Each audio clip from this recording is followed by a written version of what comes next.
Hello students, आज हम शुरू करेंगे नया टॉपिक करंट इलेक्ट्रिसिटी। इसके पहले हमने पढ़ा था इलेक्ट्रोस्टैटिक।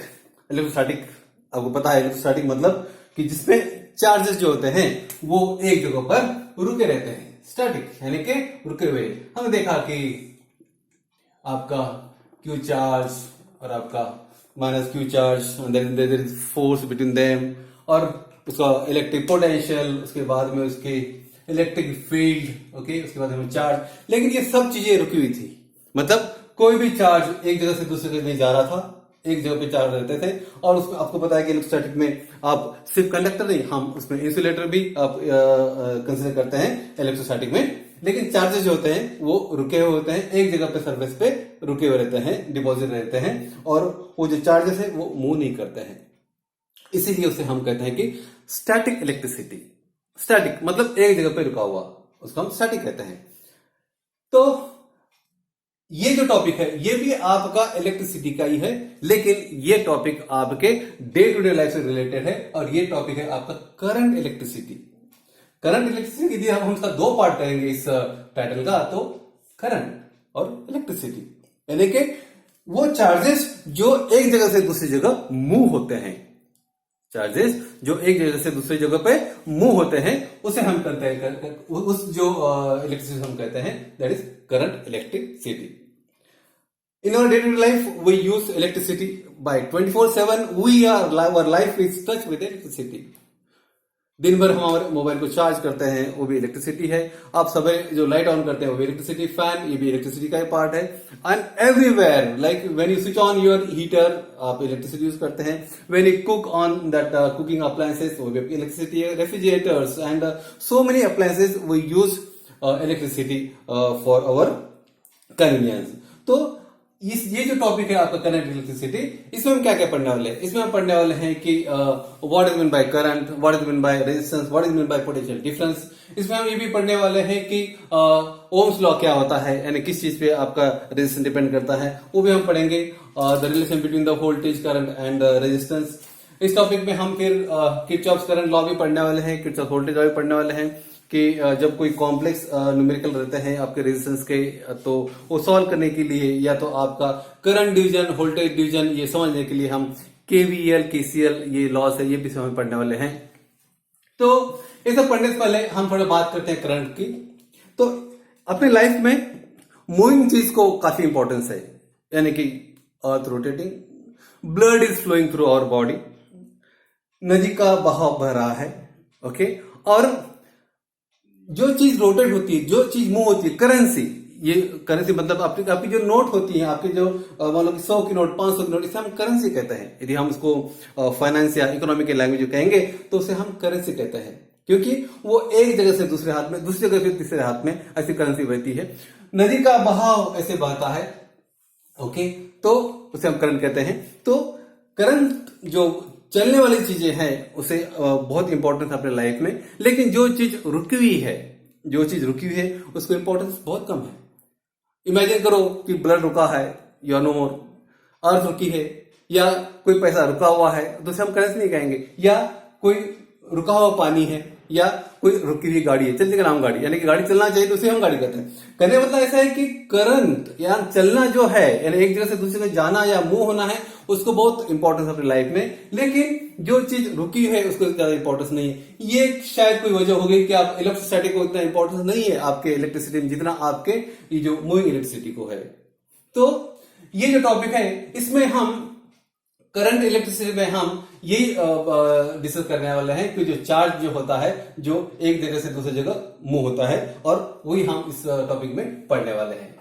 तो स्टूडेंट इमेजिन करो कि यहां पर एक कंडक्टर है, ओके, यहां पे कंडक्टर है, और आपको पता है कि metals are the good conductor of electricity. और क्यों गुड कंडक्टर ऑफ इलेक्ट्रिसिटी है, ये हमने पढ़ा था इसके पहले, हमने सेमीकंडक्टर टॉपिक पढ़ा था। उसमें देखा था हमने कि जो फॉरबिडन गैप जो होता है कंडक्टर और आपका वैलेंस बैंड और कंडक्शन बैंड का जो गैप होता है आपके कंडक्टर में, वो ओवरलैप रहता है। वो क्या रहता है?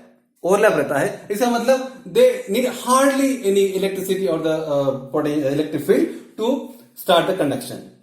यानी कि आपको पता है, आपने देखा है कि जब हम इसका माइक्रोस्कोपिक स्टडी करेंगे कि आपका न्यूक्लियस से पॉजिटिव चार्ज होता है, उसके इर्द गिर्द जो आपके नेगेटिव चार्ज जो इलेक्ट्रॉन होते हैं उसके बीच में एक फोर्स रहता है। ओके, और आपको पता है कि जब कोई इलेक्ट्रिक फील्ड हमने अप्लाई भी नहीं की तो उसके अंदर मान लो कि मैं एक कंडक्टर का एक ये बनाता हूं, स्लैब बनाता हूं, तो इसके अंदर मान लो आपके जो इलेक्ट्रॉन्स है वो अलग अलग डायरेक्शन से थोड़ा भी थर्मल ये होता है तो आपका इलेक्ट्रॉन एक दूसरे की डायरेक्शन में घूमते रहते हैं। ये जो इनका मोमेंट होता है, ये एक दूसरे को कैंसिल करता है, इसलिए उसमें कुछ करंट इलेक्ट्रिसिटी होती नहीं है। Okay, but this happens because of the temperature and the the electrons जो होते हैं आपके कंडक्टर में, they are very loosely bond. Okay, तो वो मूव होते रहते हैं, लेकिन that direction of that movement is not fix. माने ये जो मूवमेंट होता है आपके इलेक्ट्रॉन्स का, वो एक फिक्स डायरेक्शन में नहीं होता है। फिक्स डायरेक्शन नहीं होने के कारण उसमें कोई करंट हम समझ नहीं सकते कि वो करंट है करके।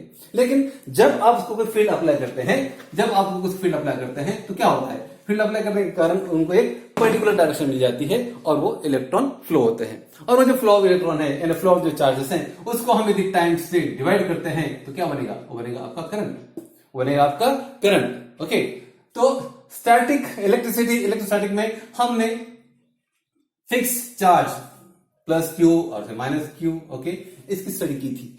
लेकिन इसमें क्या है, इसमें ये चार्ज जगहों पे बैठे नहीं रहेंगे, ये चार्ज आपके मूव होंगे, एक जगह से दूसरे को जाएंगे, और उसको यदि हम टाइम से डिवाइड करते हैं तो हमें मिलता है करंट, जिसका यूनिट है आपका एम्पियर। ओके, तो अब इमेजिन करो कि यहां एक कंडक्टर है और उसके यहां पर उसके एक एंड पे मान लो हमने एक पॉजिटिव, यहां पे नेगेटिव, ऐसे फील्ड अप्लाई की नेगेटिव। ओके, यहां पर मान लो कि हमने फील्ड अप्लाई की है, ये कंडक्टर है, तो होगा क्या कि आपके जो इलेक्ट्रॉन है किसके, ये जो कंडक्टर के, वो जो है वो एक जगह से दूसरी ऐसी से मूव होंगे, ऐसे जो ये इलेक्ट्रॉन फ्लो है। ओके, ये नेगेटिव से पॉजिटिव मूव होंगे थोड़े टाइम के लिए, ज्यादा नहीं, लेकिन जब ये मूव होंगे तो आपका करंट इस तरफ फ्लो होगा। आपका डायरेक्शन ऑफ इलेक्ट्रॉन, ये मान लो इलेक्ट्रॉन का डायरेक्शन है, ये मान लो इलेक्ट्रॉन फ्लो का डायरेक्शन है, तो आपका करंट का डायरेक्शन इधर होगा, अपोजिट में होगा। तो इसे हम कहते हैं कन्वेंशनल करंट भी कहते हैं, और इसे हम इलेक्ट्रॉन फ्लो कहते हैं। तो when electron is flow from negative to positive, okay, तो आपका करंट फ्लो इधर होगा फॉर वेरी स्मॉल टाइम। और ये हम जब हम लिखेंगे इसको इक्वेशन में, क्या लिखेंगे, हम लिखेंगे इसको कि Q upon T equal to I। Okay, that is flow of charge per time. ये होगा आपका करंट। इसका यूनिट क्या है, इसका यूनिट है आपका एम्पियर, इसका यूनिट है आपका एम्पियर। तो ये होगा आपका करंट, यानी कि स्टैटिक करंट क्या होता है और आपका मूविंग करंट क्या होता है, वो आप I equal to Q by T ऐसा लिख सकते हैं। लेकिन आपको पता है कि जो फ्लो होने वाला जो करंट है वो कभी स्टडी नहीं होता है, तो हम कई बार उसको हम लिखते हैं कि उसको चार्ज डेल्टा क्यू लिखते हैं, डेल्टा टी यूज करते हैं, क्योंकि जो करंट फ्लो होता है that current flow depends on the resistance and variable resistance हो, तो मान लो करंट भी चेंज होगा, तो हम generally delta Q delta T ऐसा यूज करते हैं कि चेंज इन करंट और चेंज इन टाइम, उसको हम ऐसा लिखते हैं और then we solve it mathematically. तो ये तो होगी बात आपकी what is mean by current, ये तो क्या हो गया आपका what is mean by current. अब मैं बता दो आपको कि करंट और वोल्टेज, कई स्टूडेंट को क्या होता है कि करंट क्या है, वोल्टेज क्या है, और ये समझ में काफी दिक्कत जाती है। ओके, वोल्टेज क्या होता है, करंट क्या होता है। तो मैं बताऊं आपको कि मान लो कि यहां एक टैंक है और यहां ये टैंक है, ओके, और ये इसके बीच में एक पाइप अटैच करता हूं, ऐसा कनेक्ट करता हूं, और दोनों आइडेंटिकल टैंक है, ओके, और इसमें वाटर है, ओके, टैंक ए है, टैंक बी है, ओके। तो ये दो जो कंटेनर है ए और बी, इसका ये आइडेंटिकल कंटेनर है, इसके सेम हाइट पे आपका ये जो पाइप कनेक्ट किया वाला है, क्या इसके अंदर से जो वाटर है वो इधर के उधर फ्लो होगा, इस ए टैंक से बी तरफ या बी से की तरफ नहीं होगा, ये नहीं फ्लो होगा, because there is no difference between the height and the level and the size of the container. There is no difference between the A and B. Therefore, there won't be flow of water in the container. अब मैं एक दूसरा diagram बनाता हूं। ये एक काम करते हैं, ये B जो टैंक था, जो लेवल में था, उसे हम लेते हैं नीचे, यहां लेते हैं B टैंक को। ये टाइम थोड़ा बड़ा लग रहा है लेकिन आप इसको सेम समझिए। ओके, मेरा ड्राइंग इतना अच्छा है। तो अभी मान लो कि इसे मैं ऐसे कनेक्ट करता हूं। Okay, now what will happen, अभी क्या होगा आपको पता है कि ये सारा ए का जो ये जो वाटर कंटेंट कर रहा है वो सारा यहां आ जाएगा। क्यों आया? Because there is difference between the A and B. There is difference between A and B के जो हाइट है वो क्या डिफर कर रहा है, हाइट डिफर कर रहा है। और because of that height the water is running down. Okay, इसके कारण जो आपका जो पानी है ये नीचे बह रहा है। तो ये जो एच है, ये जो एच है, H is what, H is the height at the level of between tank A and B. ये एच जो है, एच ही तो आपका पोटेंशियल डिफरेंस है, एच ही तो आपका पोटेंशियल डिफरेंस है।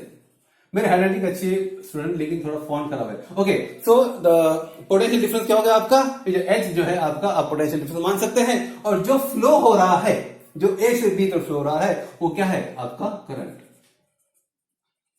वो आपका क्या हो रहा है, करंट। ओके, यदि आपको लेमैन्स लैंग्वेज में समझाना हो तो ये आपका ऐसा समझ सकते हैं आप कि जो फ्लो हो रहा है ए से बी के बीच में वो क्या है, वो आपका करंट है। और वो क्यों फ्लो हो रहा है, that is because of the difference in height. A और बी के बीच में आपका हाइट का डिफरेंस है, इसके कारण वो करंट फ्लो हो रहा है। तो that height you can consider as the potential difference and the flowing thing is you can consider as the current. अब मान लो इसकी ये जो आपका स्ट्रेट जो पाइप लगा हुआ है इसके बीच में मान लो मैं यहां पर एक ऑब्स्ट्रक्शन लाता हूं, वो ऐसे। नाउ दिस इज ऑब्स्ट्रक्शन, यानी कि मैंने जो फ्लो हो रहा था वाटर उसके बीच में मैंने ऐसा जिगजैग पाथ लाया। तो होगा क्या, ये होगा ये कि because of this zigzag path, because of this obstruction there will be the obstruction between the flow of the current, यानी कि जो करंट फ्लो हो रहा था ऐसे के बीच में, यानी जो वाटर फ्लो हो रहा था उसके बीच में क्या आएगा, आपका ऑब्स्ट्रक्शन आ जाएगा और उसके कारण उसमें रुकावट आएगी। तो दैट इज द रेजिस्टेंस। तो ये क्या होगा, आपका रेजिस्टेंस होगा। आसान समझने के लिए, क्योंकि कई स्टूडेंट को मैं देखा कि उनको ये जो करंट और ये जो वोल्टेज है या तो पोटेंशियल डिफरेंस है ये समझने में काफी दिक्कत जाती है। तो आप ऐसा समझ सकते हैं कि ये जो ऑब्स्ट्रक्शन है ये फ्लो का, ये आपका रेजिस्टेंस हो गया। ये जो ए से बी पे जो लिक्विड फ्लो हो रहा था या हो रहा है वो आपका करंट हो गया। और ये जो हाइट डिफरेंस है, ये जो हाइट डिफरेंस है और बीच का वो होगा आपका पोटेंशियल डिफरेंस। और पोटेंशियल डिफरेंस के कारण ही आपका करंट फ्लो होगा। पोटेंशियल डिफरेंस नहीं होगा इसका मतलब हाइट नहीं होगी, और इसका मतलब there won't be any flow of current और the water in the tank और the current in the circuit. तो स्टूडेंट ये बहुत आसान तरीका है आपको समझाने का। तो ये हो गया। और उसके बाद में ओहम ने जब इक्वेशन निकाला था V इक्वल टू IR, तब उन्होंने भी क्या कंसिडर किया था, उन्होंने कंसिडर किया था कि the temperature you can consider as the electric field. Temperature जो है उसको आप इलेक्ट्रिक फील्ड कंसिडर करो, टेम्परेचर ग्रेडियंट बोल को। ओके, टेम्परेचर ग्रेडियंट, इसको इलेक्ट्रिक फील्ड कंसिडर करो। और वो टेम्परेचर के कारण जो हीट फ्लो होगी उससे करंट समझ लो, है ना। मान लो कि यहां पर ये रॉड है, ओके, और यहां पर मैं इसको हीट कर रहा हूं, इसको मैं हीट कर रहा हूं, okay, A point, A B point है। Okay, now you know because of the heat difference, other temperature difference, because of the temperature difference, इसमें क्या होगा, टेम्परेचर का मूवमेंट होगा। और यदि ये टेम्परेचर का डिफरेंस नहीं होता था तो क्या इसमें से टेम्परेचर हीट आपकी मूव होती थी एक जगह दूसरी जगह पे? नहीं। तो ये because of the temperature difference, okay, there is flow of heat. ये आप कंसिडर कर सकते हैं कि आप potential difference means that temperature difference and the heat आप कंसिडर कर सकते हैं करंट। ओके, तो स्टूडेंट सबसे पहले मैं आपको बता दूं कि मैं थोड़ा फास्ट बोल रहा हूं या तो फास्ट जा रहा हूं। इसका मतलब ये है कि आजकल ये नेट का काफी इश्यू है, आपका जो मेमोरीज एंड लोडिंग के लिए काफी आपका दिक्कत जा रही है। तो होता क्या है कि यदि वीडियो आपका लॉन्ग हो जाता है, 30 मिनट के या ऊपर जाता है, तो वो लोड नहीं होता है, या तो आपका यूट्यूब पे लोड नहीं होता है और उसको एडिट करने में भी काफी टाइम जाता है। इसलिए प्लीज बेयर विथ मी, मैं थोड़ा फास्ट बोल रहा हूं। ओके, अभी हम देखेंगे, अभी आपको समझ में आ गया कि what is mean bye potential difference, what is mean by resistance, what is mean by current. Okay, अब हम देखेंगे ओम्स लॉ। हम क्या देखेंगे? Ohm's law.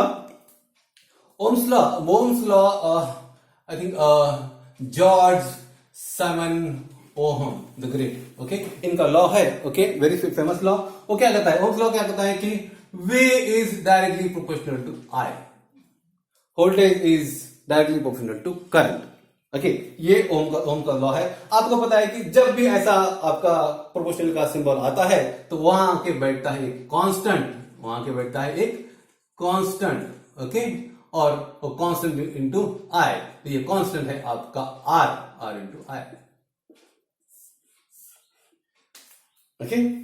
उसे क्या कहा ओम ने कि voltage is directly proportional to current and the constant क्या है आपका R, and this R is called as resistance, is called as resistance.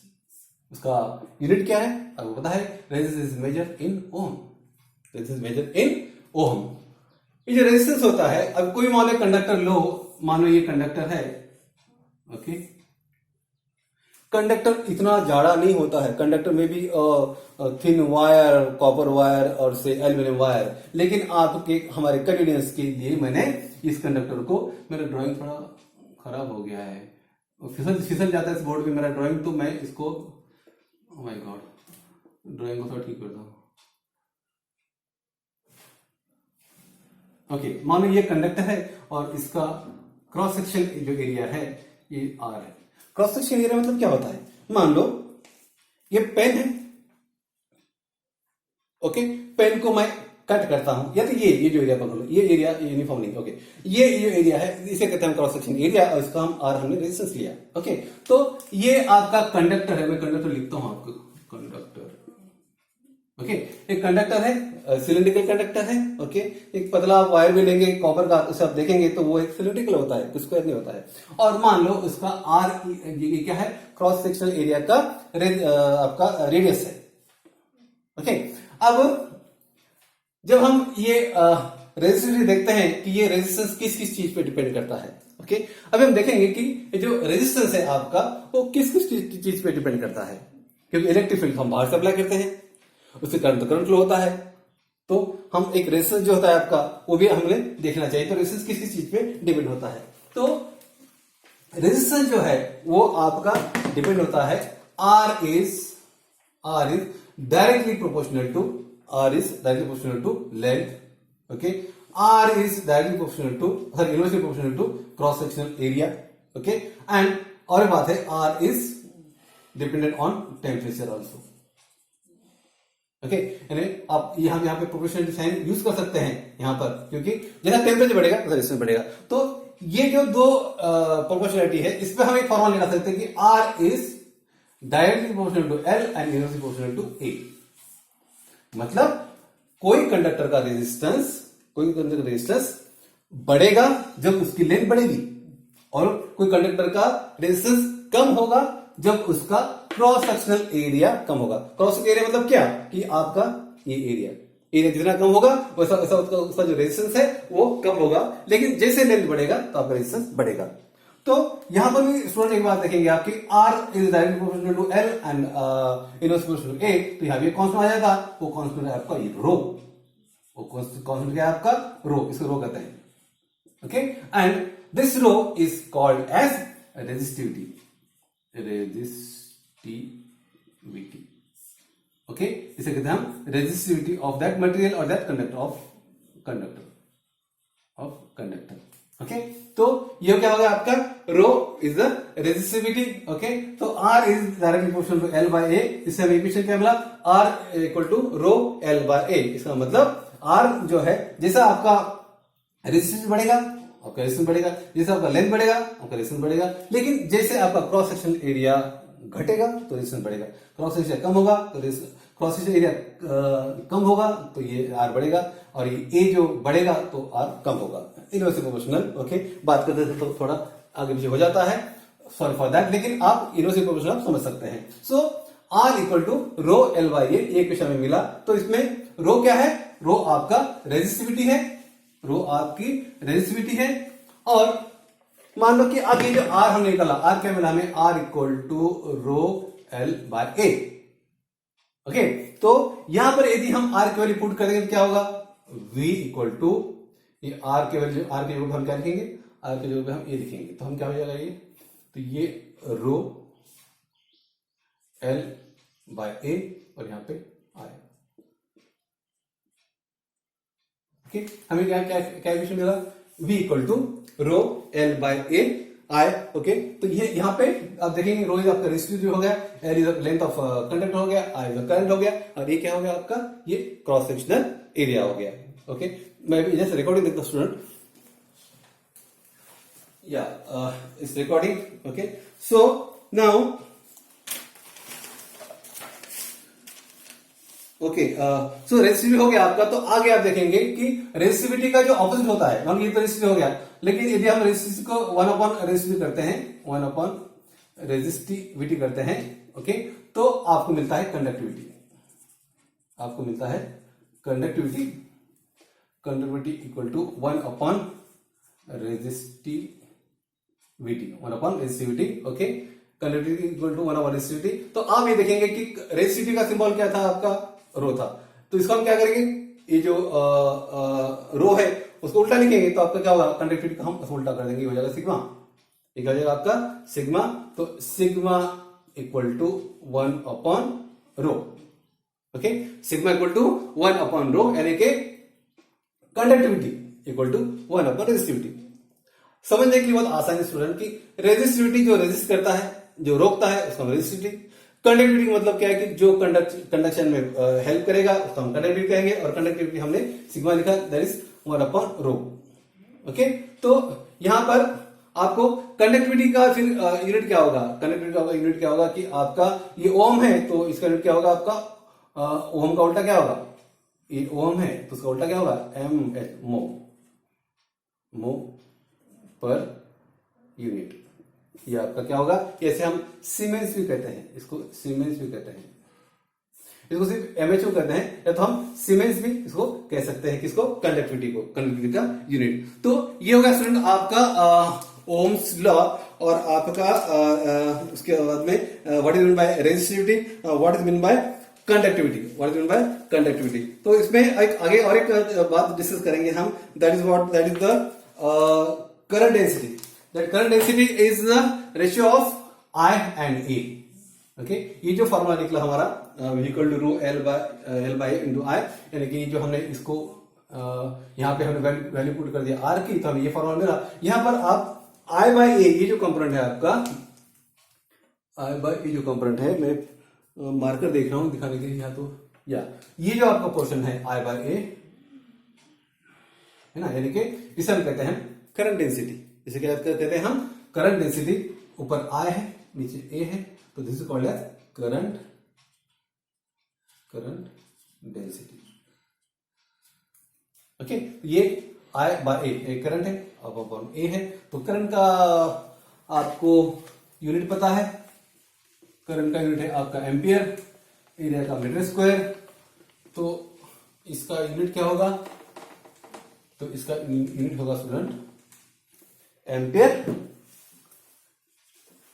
Ampere meter square. ये क्या है आपका current density, current density. Okay, ampere per meter square, ये आपका current density का हो गया। आपको ये क्या है आपका आई बाय ये करंट डेंसिटी। ओके, तो this all about the what is mean by current, जो हमने देखा था, और हमने देखा उसके बाद में कि व्हाट इज पोटेंशियल डिफरेंस क्या होता है, वो हमने देखा। और basically there is difference between the potential difference and the voltage, वो हम आगे देखेंगे डिटेल में, जब हम व्हीटस्टोन ब्रिज और बाकी हम जब पढ़ेंगे तब आपको मैं बता दूंगा कि डिफरेंस क्या होता है पोटेंशियल डिफरेंस और वोल्टेज इसमें। उसके बाद में देखा हमने ओम्स लॉ देखा, V equal to I R. Okay, जिसमें आर आपका क्या होता है, आर आपका रेजिस्टेंस एंड कांस्टेंट होता है, और resistance is depend on what, resistance is directly proportional to L by A. Resistance यानी कि लेंथ बढ़ेगा तो रेजिस्टेंस बढ़ेगा, area cross section area of conductor जो बढ़ेगा तो रेजिस्टेंस आपका घटेगा, यानी इनवर्सली प्रोपोर्शनल है। और हमने देखा उसमें कि उसमें जो हम वैल्यू पुट करते हैं ओम्स लॉ में, इक्वेशन में, V इक्वल आई आर में, आर इक्वल जब वैल्यू पुट करेंगे तो हमें और एक चीज निकल के आई, that is what, that is current density मिली हमें। तो इसके आगे का जो टॉपिक है स्टूडेंट, वो है आपका किरचॉफ्स करंट लॉ और किरचॉफ्स वोल्टेज लॉ। मैं बताता हूं आपको, मान लो यहां पर एक रेजिस्टेंस है, अभी रेजिस्टेंस क्या है आपको मैंने बता दिया, रेजिस्टेंस किस चीज पे डिपेंड है ये बता दिया आपको। मैं और बात बता दूं कि resistance is also depend on temperature. Okay, temperature बढ़ेगा तो रेजिस्टेंस बढ़ेगा, टेम्परेचर घटेगा तो रेजिस्टेंस घटेगा। ओके, तो लेकिन वो फॉर्मूले में लिखते नहीं, R equal to rho L by लिखते हैं, लेकिन आपकी इन्फॉर्मेशन के लिए कि ओम का जो लॉ है, ओमिक लॉ जो है, it has got some limitation. Ohm's law you can not apply everywhere. Okay, conductor के लिए आप अप्लाई करेंगे और सेमी कंडक्टर हो या और कोई मटेरियल हो, उसके लिए आप ओम्स लॉ यूज नहीं कर सकते हैं, क्योंकि उसके लिए ओम्स लॉ जो है वो आपको वहां सेटिस्फाई नहीं करता है, इक्वल टू आई आर। तो it has got limitation, Ohm's law की लिमिटेशन है, वो हम देखेंगे अगले लेक्चर में। तो अभी हमें ये आर लिया है मैंने, और यहां पर मैंने एक बैटरी लगा दी है। ओके, ये बैटरी प्लस साइन, ये माइनस साइन। ओके, आपको पता है कि फ्लो ऑफ इलेक्ट्रॉन फ्लो ऐसे होंगे, इलेक्ट्रॉन जो फ्लो नेगेटिव से पॉजिटिव जाएंगे, इलेक्ट्रॉन फ्लो होगा, और करंट आपका इस फ्लो होगा।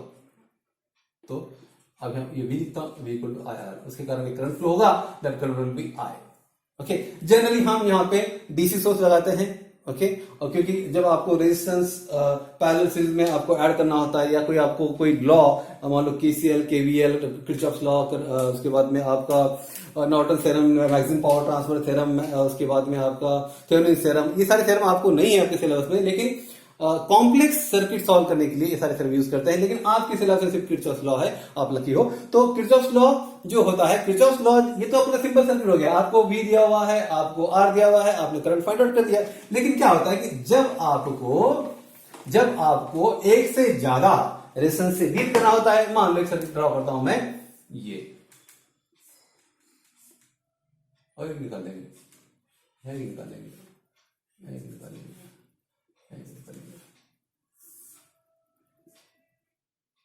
और यहां पर एक हम सोर्स लगाते हैं, डीसी सोर्स लगा देते हैं, वोल्टेज देते हैं, इसको R1 कहेंगे हम, इसे R2 कहेंगे, इसे R3 कहेंगे, इसको R4 कहेंगे, इसको R5 करेंगे, इसको R6 कहेंगे। ओके, ये सर्किट है। ऐसे डायग्राम्स आपने बहुत सारे देखे हैं इलेक्ट्रिक चैप्टर में। वहां रेजिस्टेंस की वजह क्या होता था, कैपेसिटेंस हो जाता था, आप उसको कनेक्ट करते थे। लेकिन यहां पर देखो, यहां पर ये ऐसा जो नेटवर्क होता है, ऐसा नेटवर्क देखकर जान घबराती है कि भाई आपको किसी ने पूछ लिया कि what is the current between branch A and B, या what is the current between branch ये डी और ये ई, तो अब ये कॉम्प्लेक्स सर्किट सॉल्व करने के लिए आपको बहुत दिक्कत जाती है। तो ऐसे कॉम्प्लेक्स सर्किट सॉल्व करने के लिए, मतलब ऐसे कॉम्प्लेक्स सर्किट में से आपको सर्किट में कोई पर्टिकुलर ब्रांच का आपको करंट या कोई पर्टिकुलर रेजिस्टेंस के अक्रॉस का वोल्टेज ड्रॉप जब आपको निकलना होता है, तब आपको आपके मदद के लिए, आपके हेल्प के लिए कौन आता है, तो आपके हेल्प के लिए आता है किरचॉफ्स करंट लॉ या किरचॉफ्स वोल्टेज लॉ। ये आते हैं आपके हेल्प के लिए। वो किरचॉफ्स करंट लॉ और किरचॉफ्स वोल्टेज लॉ जब आप ऐसे सर्किट में अप्लाई करेंगे तो आपको बड़े आसानी से आपको इसमें करंट मिलेगा और वोल्टेज मिलेगा। आपको पता है इसका जो पैरेलल और सीरीज रेजिस्टेंस है। मैं बताऊं आपको कि आज जब टॉपिक हमने शुरू किया है तो हम एटलीस्ट पैरेलल और सीरीज जो कॉम्बिनेशन होता है रेजिस्टेंस का वो तो देख लेंगे। तो स्टूडेंट, किरचॉफ्स करंट लॉ और किरचॉफ वोल्टेज लॉ, ये जो टॉपिक है ये तो हम कल या अगले लेक्चर में देखेंगे। अभी हम देख लेते हैं कि resistance when connected in parallel और सीरीज। ओके, ये जो टॉपिक मैं बीच में शुरू किया था, लेकिन ये हम आगे पोस्टपोन करेंगे। अभी हम देखेंगे कि what happens when resistance are connected in parallel और सीरीज। तो अभी आपने ये सर्किट देखा था, रेजिस्टेंस कुछ सीरीज में थे, कुछ पैरेलल में थे। मान लो कि यहाँ पे एक रेजिस्टेंस है, ओके, और ये एक रेजिस्टेंस यहाँ पे दूसरा लगाता हूं मैं। ये रेजिस्टेंस ए है, ये हम उसको R1 कहेंगे, इसे हम R2 कहेंगे। Okay, A B C D. Okay, ये दो अलग अलग आइसोलेटेड रेजिस्टेंस है। जब ये रेजिस्टेंस, जब हम बी और ये सी को कंबाइन करेंगे तो हमें क्या मिलता है, हमें मिलता है सीरीज रेजिस्टेंस। ये पॉइंट आपका जो बी और सी मर्ज हो गया, तो यहां ए और ये डी, तो ये R1 ये R2। This is called as resistance which are connected in series, resistance are connected in series। और ये सीरीज रेजिस्टेंस होता है, इसको ऐड करने के लिए आपको ज्यादा तकलीफ नहीं। आप यहाँ R सीरीज लिखो, आप R12 लिखो, सीरीज क्या रहेगा आपका, equal to R1 plus R2। ऐसे you can go on adding the resistance which are on series. ये तो क्या आपका सीरीज रेजिस्टेंस। अब देखेंगे हम पैरेलल रेजिस्टेंस क्या होता है। पैरेलल से मतलब क्या है कि ए रेजिस्टेंस, ये ए बी है आपका, ये मैं यहां से AB को यहां इधर इंपोर्ट किया R1 को, और यहां से इसको भी इंपोर्ट किया, लेकिन क्या किया मैंने इस पॉइंट को मैंने ये जोड़ दिया, R2 जोड़ दिया। इसको मैं क्या नाम दूं, इसमें D बोलूं या चलेगा, CD पकड़ लो। ओके, तो यहां पर अब देखेंगे A is connected to C, B is connected to D, यानी दोनों रेजिस्टेंस क्या हो गए आपके, दोनों रेजिस्टेंस आपके पैरेलल में आ गए, दोनों रेजिस्टेंस आपके पैरेलल में आ गए, R1 and R2 are in parallel. तो ऐसा जो रेजिस्टेंस होता है, ओके, तो ऐसे रेजिस्टेंस के टाइम में क्या होता है आपको कि इसका जो एडिशन होता है 1/R पैरेलल लिखो आप, या R टोटल लिखो या R1 लिखो, एक कोई फर्क नहीं पड़ता है। 1/R1 प्लस 1/R2 इस हो जाएगा। इसको सॉल्व करेंगे कैसा होगा, ये R1 R2 हो जाएगा। ओके, मेरे हैंडराइटिंग को क्या करना है, ओके, ये R1 ये R2। ओके, तो ये ऊपर क्या मिलेगा आपको, ऊपर मिलेगा आपको ये R2 प्लस R1 यानी 1/R में टोटल लिखता हूं आसान होगा। ओके, ये R2 प्लस R1/R1 R2, इसको यदि हम ये करेंगे RT को ऊपर लाएंगे तो RT इक्वल क्या हो जाएगा आपका R1 R2/R1 plus R1 plus R2, ये R1 प्लस R2। ओके, तो this way you can add the resistance when resistance are in series. When resistance in series सीधा ऐड करने का है, R C equal to R1 plus R2 plus R3 plus RN, और resistance यदि parallel में है तो आप 1/RT करके आप उसको ऐसा भी कैलकुलेशन कर सकते हैं। तो इसमें से एक आपको पता है कि मान लो कि रेजिस्टेंस R1 आपका 5 ओम है और ये R2 भी आपका 5 ओम है। ओके, तो क्या होगा, R सीरीज क्या होगा, R सीरीज मिलेगा आपको 10, सीधा 10 ओम मिलेगा। ओके, और जब मान लो आप पैरेलल में ऐड करते हो, जब पैरेलल में ऐड करते हो, ये पैरेलल का बताऊंगा मैं आपको यहां पर, तो क्या होगा, ओके, तब 1/RT इक्वल क्या होगा आपका, ये R1 5 है, ये 25 हो गया, 5 into 5 आपका 25 हो गया। ओके, और R2 प्लस R1 कितना हो गया, 5 5 5 10, यानी हमको RT कितना मिल रहा है, RT इक्वल क्या आएगा, ये अभी 25/10।